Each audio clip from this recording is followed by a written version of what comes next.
I'm going to ask a question to Adam now. So Adam Bailey, for those of you who joined us late, is the spokesperson for Iran International, which has been on the receiving end over the past 18 months or so of some of the most significant abuse and threat, living under a very high threat level. Adam, can I ask you, what's it been like for Iran International journalists over the last year or so? We've obviously seen specific moments. You had to stop broadcasting in February last year when the threat level became so high. In the last few weeks, one of your staff members, Pouria Zerati, was stabbed outside his house in broad daylight on a London street. What's the mood in the newsroom? How are journalists coping? How are all of you at Iran International managing this threat? We're coping, put it that way. It's a very worrying time. I mean, the attack on Pouria was the first, if you like, successful physical attack on an Iranian journalist within Britain. And you can see the result. You know, it's been a sort of huge uproar across all kinds of forum from Parliament onwards about it and about what should be done. But the mood, I mean, was great shock. I mean, it was the most shocking of things to happen. I wouldn't say it was unexpected, you know, because we're under constant threat. But the fact that it happened has had it's had a huge impact on people, journalists working in Iran International, and the sort of wider staff.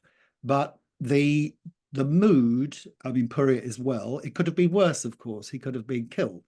I mean, it wasn't an option, oh, we didn't have time to kill him. It clearly looked like a warning attack.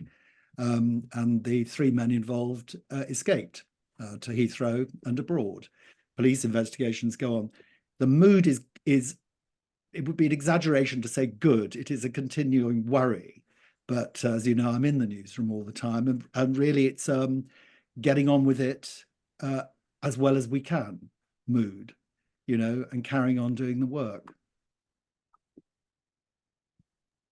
As an employer as well, what sorts of things, could you talk a bit about the support that you've had? Because I know the police have been very responsive in the case of some of your higher profile incidents, and also what sorts of things you're able to do as an employer to support your staff.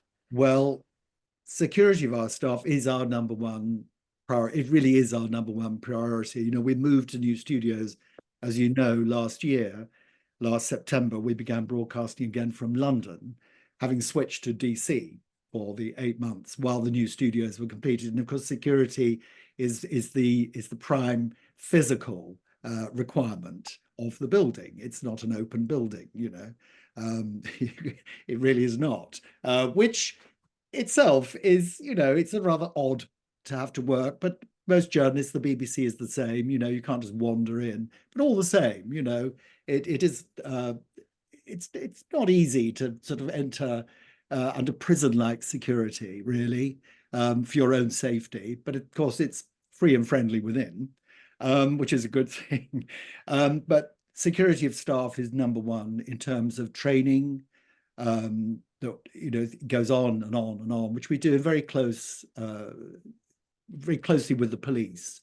And of course, the police and counter-terrorism command have been quite superb over the last few years in their support for us. I mean, it's been a very close relationship and they've been immensely supportive.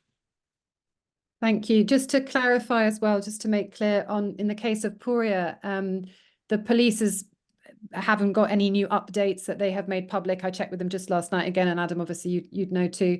And the position on that is that they don't know the motive or who is responsible for the attack. So we can't say conclusively at all what it's linked to, but it does fit into a pattern. And regardless really of the motive or, you know, whatever transpires in the investigation, it of course has an enormous impact on the journalists in whose minds there's no doubt about why he was targeted.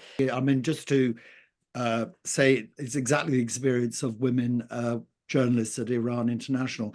It wouldn't be uncontentious. It wouldn't be contentious to say the Islamic Republic's not keen on women at all.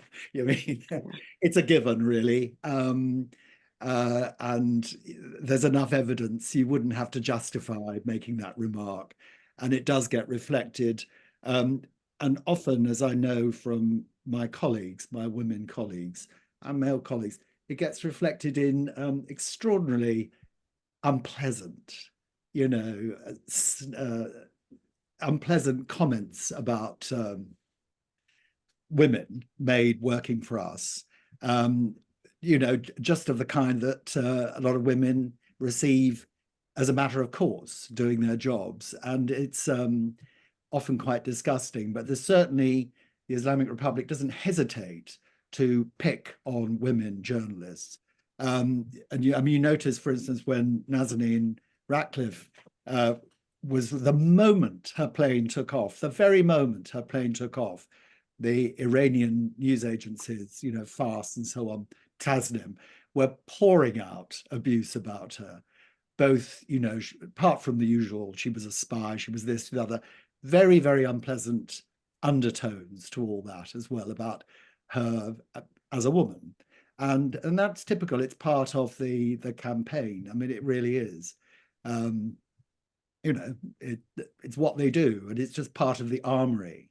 But it reflects a sort of a very profound misogyny in the sort of the ruling circles in Iran, never mind the mullahs. It really does.